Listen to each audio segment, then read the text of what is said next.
Sawadee Kap. Hello and welcome to Daily Wisdom, Walking the Path with the Buddha. This video is part of an 8-part mini-series where I'm sharing the Eightfold Path. In this video, I'll be sharing right action. Right action is all about how to purify your bodily actions. This is part of the moral conduct section of the Eightfold Path. Welcome, pleased that you're here.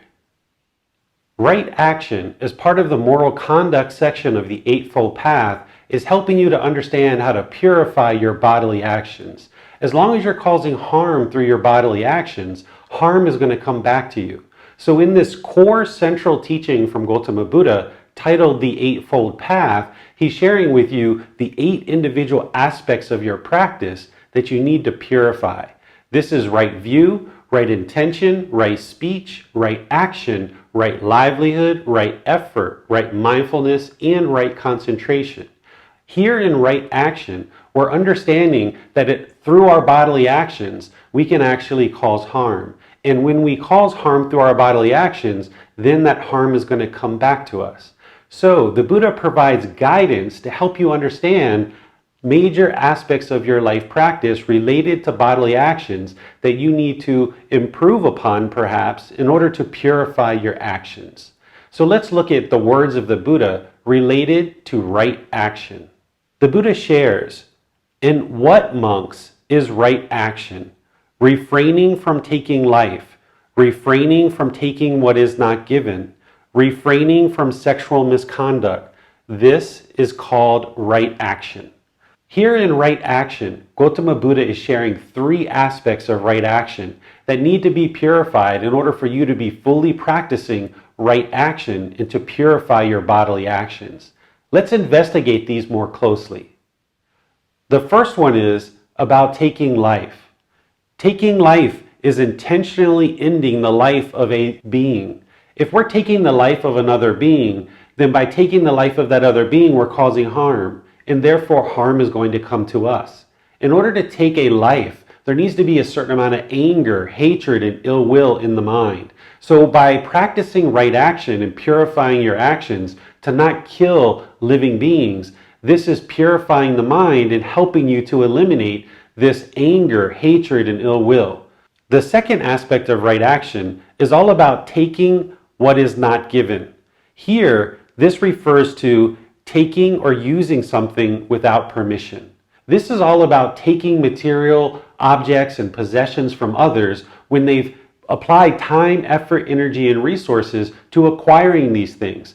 These are things that they need in order to sustain their life and move their life forward.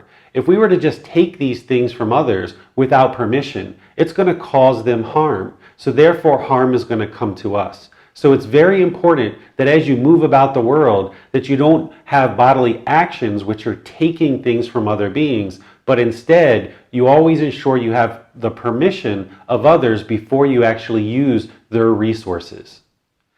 The third aspect of right action is all about sexual misconduct. Sexual misconduct is causing harm through sexual contact.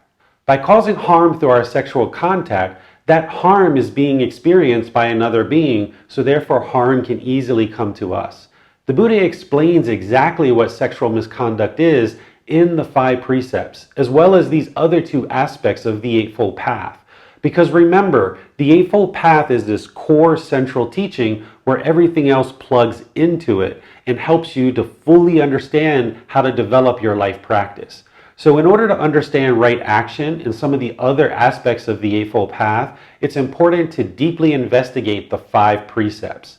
After this mini-series of 8 individual videos, I'll be going into a mini-series on the 5 precepts where I'll be sharing each individual precept in the words of the Buddha and breaking it down for you to be able to see clearly exactly what he taught related to the 5 precepts. Because in there, you're going to gain all this additional exposure of what these 3 aspects of right action are and some other aspects of your practice as well. So this is the 3 aspects of right action that the Buddha shared in the Eightfold Path. But it's not only these 3. It's important to understand that the Buddha is providing a certain level of detail in the Eightfold Path. But notice, he doesn't say, don't walk up to somebody and punch them in the face. He's not sharing that level of detail because there's multiple things that we can do in order to cause harm through our bodily actions. He doesn't talk about walking on an airplane and rolling your suitcase over somebody's feet or hitting them in the knees, because when you do that, that person's going to get very agitated perhaps and be interested to fight you or be aggressive with you. So what right action is all about is purifying our bodily actions so that we don't cause harm through our bodily actions. These three are three major actions that can cause harm: killing, stealing, and sexual misconduct. But there's all these others as well. And as you move about the world, it's important that you don't cause harm through your bodily actions. Because if you cause harm through your bodily actions, then individuals are going to be interested in causing harm to you. So to get to this peaceful, calm, serene, and content mind with joy that is referred to as enlightenment, how would you ever be able to do that if we were going around causing all kinds of harm through our bodily actions, and then people want to fight us, people want to beat us up, people want to kill us, people want to cause harm to us? It would be very challenging to get to a peaceful, calm, serene, and content mind with joy with all these people attempting to cause harm to you because you've caused harm to them.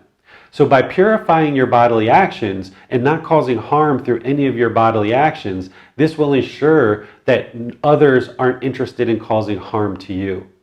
As you have questions on right action, feel free to post a question in our Facebook group, Daily Wisdom, Walking the Path with the Buddha, or you can ask questions in our in-person or online classes. You're even welcome to send a private message or schedule a personal guidance session where we can meet on Zoom or we can meet in person so that you can get some more help with not only understanding right action, but all aspects of your practice, whether it's meditation or any other part that you're trying to develop.